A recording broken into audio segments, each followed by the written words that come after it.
I'm Andrew Kirsch. I spent just under a decade as an intelligence officer with the Canadian Security Intelligence Service, otherwise known as CSIS. I want to answer reader mail, listener mail. I got a great question, and let me attribute it just first name to Shraddha, who is a recent graduate U of T and wrote me a fantastic question that I want to answer. So here's the question. What kind of personality traits do people in intelligence have? Are they instinctive? Do spies tend to think outside of the box and think creatively? Or is the method of operation closely aligned with what you were taught in training? Is there a tendency to operate solely based on logic, or are there moments where you have operated on emotions? This is a great question. So thank you for that. Look, um, there are many different types of spies, intelligence officers. When you go out and you're trying to talk to somebody, there are those who prepare rigorously. You have sheets of questions that they prepare in advance based on information that they have gathered.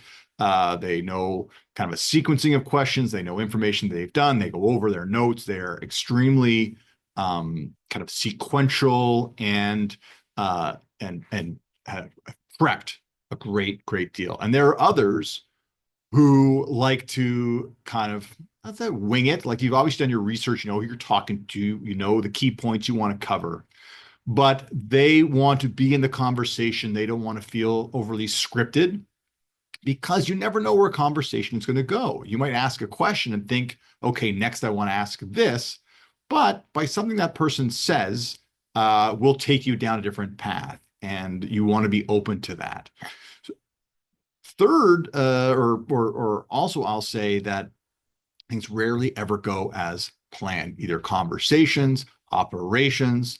There is a level of kind of spontaneity that you have to be comfortable with, that you are constantly thinking on your feet, whether it's reacting to something that somebody says, or a meeting isn't going as planned, or you get to a Tim Hortons to have a coffee with somebody an hour in advance. You have a great table, and 5 minutes before you are supposed to meet with that person, someone sits down at the table right beside you, making it a little awkward to have kind of a conversation with who you're meeting with. So, yeah, to kind of put a finer point on it, uh, you know, you are trained on the basics of asking questions, reading the subject.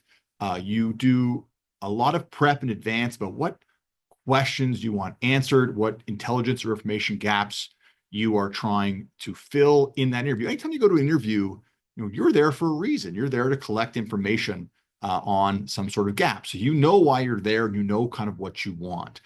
But how you get there, how you build rapport, how you build your questions, how you get that subject to give you the information that you are looking for, everybody's got a different style, and you are, given some freedom to explore and to try and experiment with what your style is, whether that's kind of scripted and keeping the person kind of tightly in line, or rolling with whatever comes up. So I hope that helps. That is a great question. Thank you for asking. Any more questions, send it our way, info@kirschgroup.com. Stay tuned for more videos. Like, subscribe, all the good stuff. Until then, we will speak soon, and stay safe.